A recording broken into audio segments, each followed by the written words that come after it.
Guess what? Where on earth would you find a city built almost entirely of white marble, where golden statues rotate to follow the sun, and where the streets remain eerily empty despite billions of dollars spent on construction? In some abandoned theme park project, in the fever dream of an eccentric billionaire? Perhaps in a science fiction film depicting a dystopian future? No, all wrong. This surreal landscape is not fiction. It is the capital city of an actual nation, a country sitting atop the world's fourth largest natural gas reserves, yet one that most people could not locate on a map. That country is Turkmenistan, and that is merely the surface of what this strange land conceals. When most people think of Central Asia, if they think of it at all, they imagine the ancient Silk Road, rugged mountain passes, and nomadic traditions preserved across centuries. They picture vast steppes, remote villages, and cultures shaped by isolation from the modern world. But Turkmenistan defies every expectation. Here is a nation where the president renamed the months of the year after himself and his mother, where black cars were banned because the leader preferred white, where the internet barely exists, where ballet and opera were once outlawed, and where a giant golden statue of the former dictator rotates eternally atop a monument in the capital. Yet beneath the absurdity lies something more complex.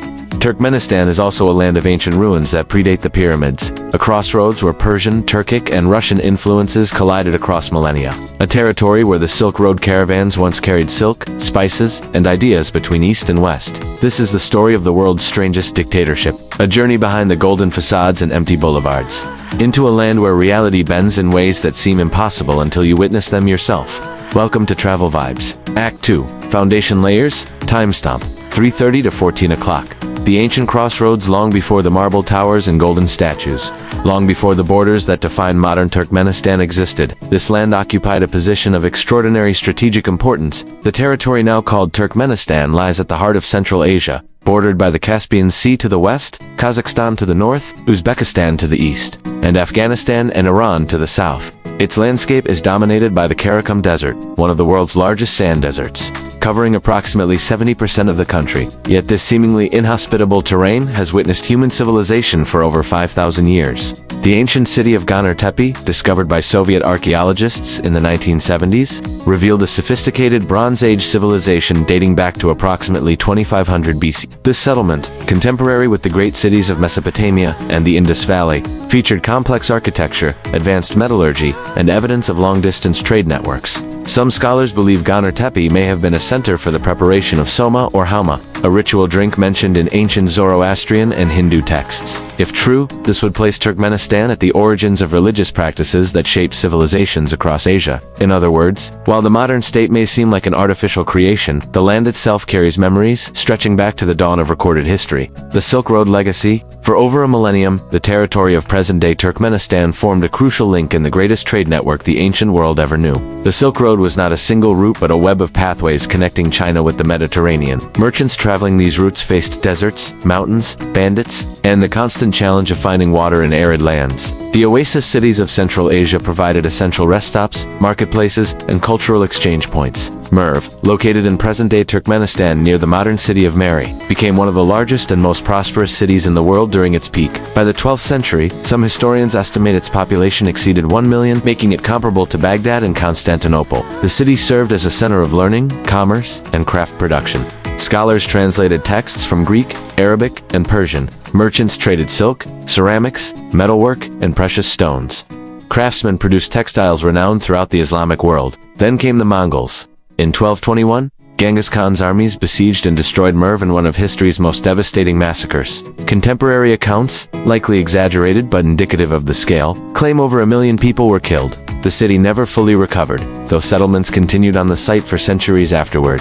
Today, the ruins of ancient Merv sprawl across approximately 1,200 hectares, representing one of the most extensive and best-preserved Silk Road sites in Central Asia. UNESCO designated it a World Heritage Site in 1999, recognizing its outstanding universal value. The Turkmen people, the modern Turkmen, trace their ancestry to Oghuz Turkic tribes who migrated into the region beginning around the 9th century CE. These nomadic peoples gradually displaced or absorbed earlier inhabitants, establishing a pastoral culture centered on horse breeding, carpet weaving, and tribal social organization. Unlike the settled populations of the Silk Road oases, the Turkmen remained largely nomadic, their lives organized around seasonal migrations and clan loyalties. The Turkmen developed a reputation as fierce warriors and skilled horsemen, The Akaltiki horse breed, considered one of the oldest and purest horse breeds in the world, originated with Turkmen breeders who valued speed, endurance, and beauty. These horses, with their distinctive metallic sheen, remain a source of intense national pride. Equally significant is the tradition of carpet weaving. Turkmen carpets, characterized by deep red backgrounds and geometric patterns called guls, are recognized worldwide for their quality and distinctive designs. Each of the major Turkmen tribes developed its own gul pattern, making carpets markers of identity as well as functional objects. These traditions, horses and carpets, appear prominently in modern Turkmenistan's national symbolism. The Akaltik features on the state emblem. Carpet patterns appear on the national flag, the only national flag in the world to incorporate carpet designs. Soviet transformation, the arrival of Russian and later Soviet power, transformed Turkmen society in ways that continue to shape the nation today. Russian expansion into Central Asia accelerated in the 19th century. Driven by competition with the British Empire in what became known as the Great Game, the decisive moment came in 1881, when Russian forces stormed the fortress of Göktepe, killing thousands of Turkmen defenders and effectively ending organized resistance. Under Soviet rule, which began definitively in the 1920s, the nomadic Turkmen were forcibly settled. Traditional clan structures were suppressed. The Arabic script used for written Turkmen was replaced first with Latin, then with Cyrillic. Collective farming replaced pastoral nomadism. Islam was actively discouraged, yet the Soviet period also brought literacy, modern healthcare, and industrial development. Cotton cultivation expanded dramatically, transforming the economy but also contributing to environmental disasters like the shrinking of the Oral Sea. The discovery of vast natural gas reserves in the 1960s and 1970s would later become the foundation of independent Turkmenistan's wealth. When the Soviet Union collapsed in 1991, Turkmenistan became independent almost by accident. The Communist Party boss, Sapar Murat Niyazov, simply transitioned from Soviet official to national president, beginning a new chapter that would prove stranger than anything that came before. The White City, Ashgabat, is the capital and largest city of Turkmenistan, home to approximately 1 million people, and serving as the political, economic, and symbolic center of the nation, but no description can prepare a visitor for what Ashgabat actually looks like. The city holds the Guinness World Record for the highest concentration of white marble buildings in the world. Virtually every structure in the central districts is clad in white marble, creating an effect that is simultaneously impressive and deeply unsettling. Wide boulevards stretch between gleaming towers. Massive government buildings occupy entire city blocks. Parks are immaculately maintained, and the streets remain almost completely empty. Where are the people? Ashgabat was largely destroyed by an earthquake in 1948, one of the deadliest earthquakes of the 20th century. Soviet authorities suppressed information about the disaster, and official death tolls remained state secrets for decades. The city that exists today was rebuilt entirely during the Soviet period and then transformed beyond recognition after independence. Under Niyazov and his successor Gurbanguly Berdimuhamedov, billions of dollars from natural gas revenues were poured into construction projects that prioritized appearance over functionality. The result is a capital that feels more like an architectural model than a living city. Buildings exist that no one seems to use. Hotels stand empty. Shopping centers await customers who never arrive. It is as though someone built a metropolis and forgot to add inhabitants. The Arch of Neutrality and the rotating statue? Perhaps no monument better captures the surreal nature of Turkmenistan than the structure that once dominated the Ashgabat skyline. The Arch of Neutrality, originally constructed in 1998 and relocated in 2010, commemorates Turkmenistan's policy of permanent neutrality. Recognized by the United Nations in 1995, the tower itself rises to considerable height, featuring a viewing platform and various decorative elements. But the memorable feature was what sat at its peak. A 12-meter golden statue of President Sapar Murat Niyazov, who adopted the title Turkmenbashi, meaning father of all Turkmen, stood atop the monument. The statue was engineered to rotate throughout the day, ensuring that Niyazov's gilded face always pointed toward the sun. This was not subtle symbolism. It was the physical manifestation of a personality cult that would have seemed excessive even by the standards of Stalin or Mao. When Niyazov died in 2006, the rotating statue was eventually removed, but the impulse it represented has not vanished. Ashgabat continues to fill with monuments, statues, and architectural gestures that serve ideology rather than function. The Wedding Palace, rising like a vast 8-pointed star from the Ashgabat skyline. The Wedding Palace represents one of the city's most distinctive structures. Completed in 2011, the building serves as a ceremonial venue for marriages conducted according to state-approved procedures. Its design, featuring a massive central star structure supported by curved legs, creates a form unlike any other building in the world. Inside, couples navigate marble halls and ceremonial chambers on their way to official registration. The architecture is meant to convey grandeur, significance, and the importance of family formation to the national project. Whether the building functions efficiently for its stated purpose is another matter. Reports suggest that despite its capacity, actual usage remains limited. Like so much of Ashgabat, the wedding palace seems designed primarily to impress rather than to serve. The earthquake memorial and Niyazov's bull near the center of Ashgabat stands a monument commemorating the 1948 earthquake that destroyed the city. The memorial features a massive bronze bull holding the cracked earth on its horns, with a golden child reaching upward. According to Turkmen mythology, earthquakes occur when the bull that supports the earth moves. The monument incorporates this legend while memorializing the disaster. On a more personal level, the memorial also honors Niyazov's mother, who died in the earthquake when he was a young child. The tragedy of losing both parents, his father died in World War II, became central to Niyazov's personal mythology, justifying his later presentation of himself as a leader who had overcome immense suffering to guide his nation. The earthquake memorial is one of the few structures in Ashgabat that carries genuine emotional weight. Unlike the marble facades and golden statues, it commemorates actual loss experienced by actual people who once lived in this place. The Allium Entertainment Center at the edge of Ashgabat Central District stands yet another structure claiming a world record. The Allium Entertainment Center is a massive enclosed complex featuring what was, at the time of its completion in 2012, the world's largest indoor Ferris wheel. The wheel,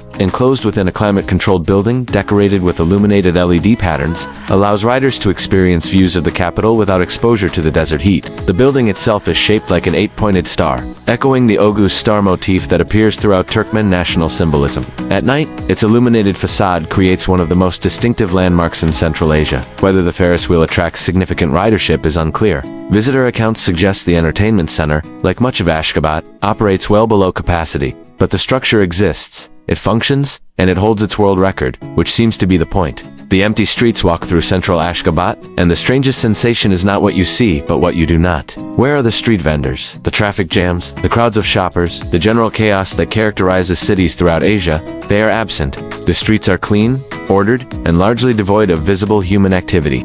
Part of this reflects genuine policy. Street vendors are prohibited. Car ownership is tightly controlled. Public gatherings require permission. The informal economy that sustains urban life elsewhere simply does not exist in the same visible form. Part reflects the disconnect between Ashgabat's constructed center and the reality of where people actually live.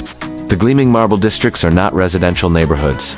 Real life happens elsewhere, in Soviet-era apartment blocks and peripheral districts that tourists rarely see, and part reflects something harder to define. A sense that the city was built for some purpose other than being lived in. That it exists to project an image rather than to house a community. Ashgabat is a capital designed to impress satellites and visiting delegations, not to serve the daily needs of its inhabitants. Ancient Merv, the forgotten metropolis. Approximately 360 kilometers east of Ashgabat, near the modern city of Mary, lie the remains of one of the ancient world's greatest cities. Ancient Merv comprises multiple city sites, spanning over 4,000 years of human occupation. The oldest settlement, Urk-Kala, dates to the Bronze Age.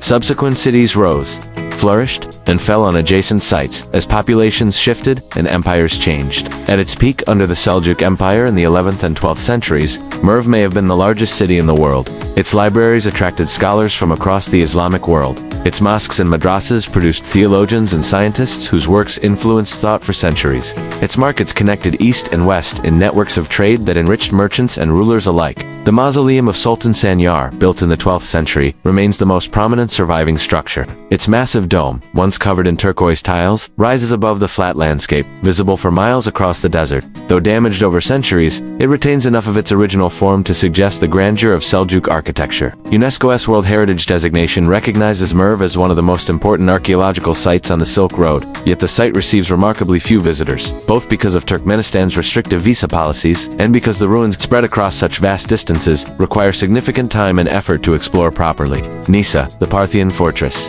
Closer to Ashgabat, the ancient city of Nisa offers a window into an empire that once rivaled Rome.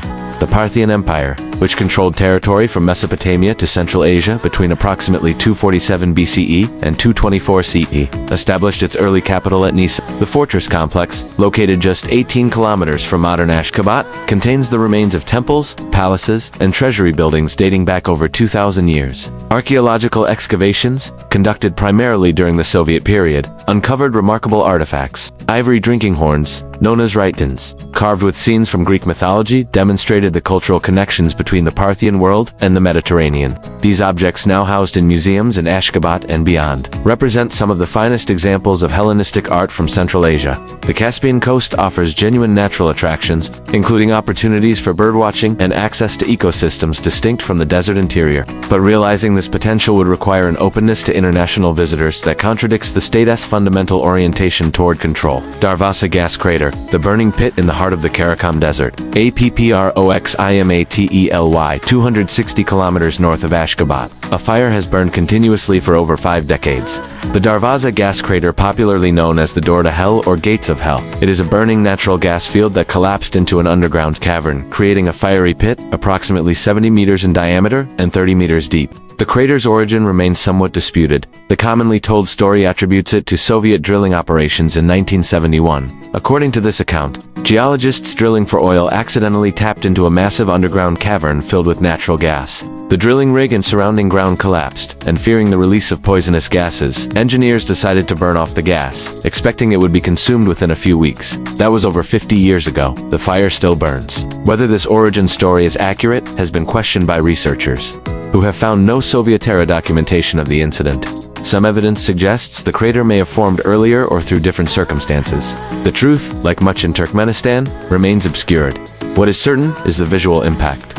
Approaching the crater at night, the glow becomes visible for miles away.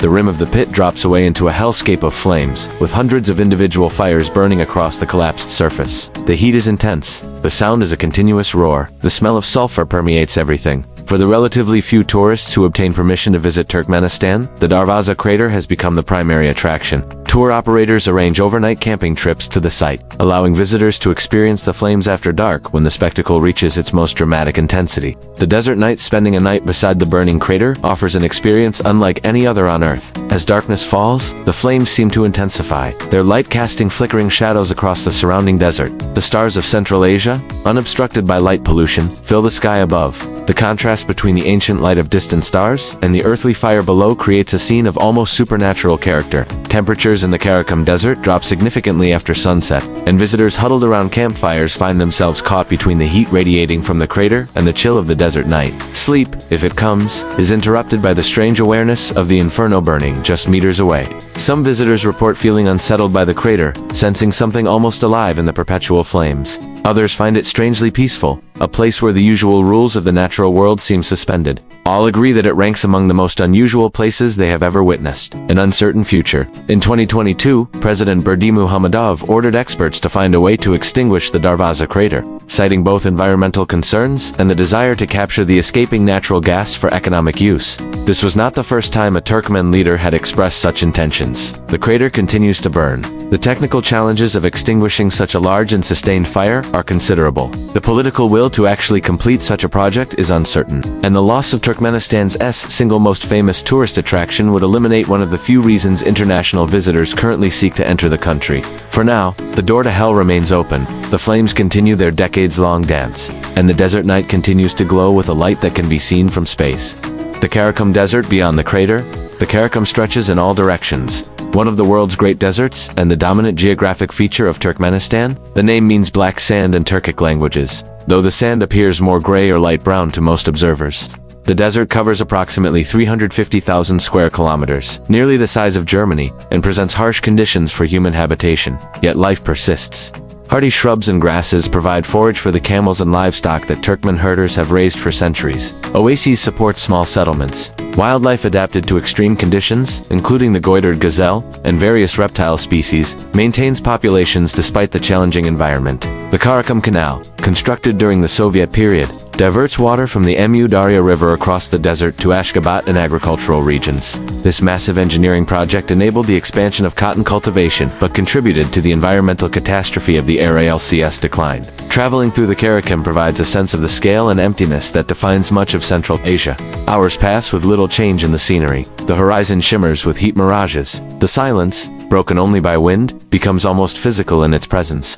The rules of life? Living in Turkmenistan means navigating a system of rules that ranges from the bureaucratic to the bizarre. Under Niyazov's rule, which lasted from independence in 1991 until his death in 2006, restrictions reached extraordinary extremes. Ballet and opera were banned as insufficiently Turkmen. Gold teeth were discouraged because Niyazov preferred white smiles. Young men were forbidden from wearing beards. Libraries outside the capital were closed because, as Niyazov reportedly explained, rural Turkmen did not read anyway. The months of the year were renamed. January became Turkmenbashi, after the leader himself. April became Gurban Sultan, after his mother. Days of the week received new names as well. A book written by Niyazov, the Runama, or Book of the Soul, became mandatory reading in schools, universities, and workplaces. Knowledge of its contents was required for driving tests and civil service examinations.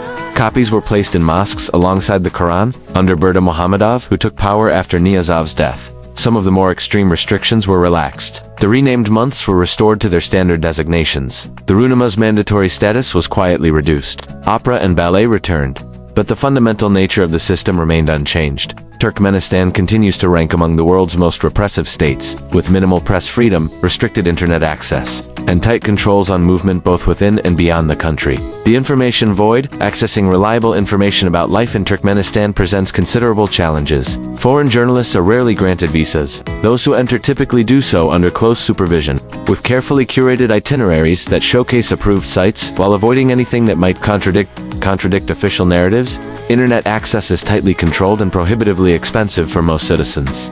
Social media platforms are blocked. VPN usage is technically illegal, though enforcement varies.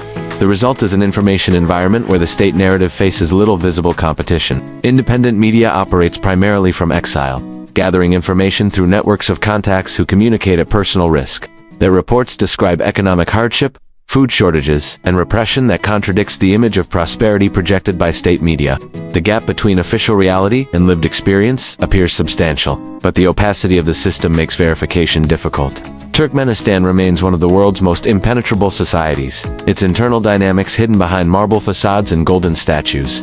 Traditions that endure. Despite decades of Soviet suppression and subsequent authoritarian rule, elements of traditional Turkmen culture persist. Carpet weaving continues as both commercial activity and cultural practice. The intricate patterns passed down through generations encode tribal identities and aesthetic traditions that predate modern borders. Turkmen carpets remain prized internationally, their quality and distinctiveness maintaining market demand. Horse culture retains central importance. The Akultik breed is protected, promoted, and celebrated as a national treasure. Racing and equestrian sports receive state support and genuine popular enthusiasm. The connection between Turkmen identity and horsemanship remains strong. Family structures and hospitality traditions show continuity with pre-Soviet practices. Extended family networks provide support systems that partially compensate for the inadequacies of state services. Guests receive generous welcome, according to customs that have endured despite official attempts at social engineering.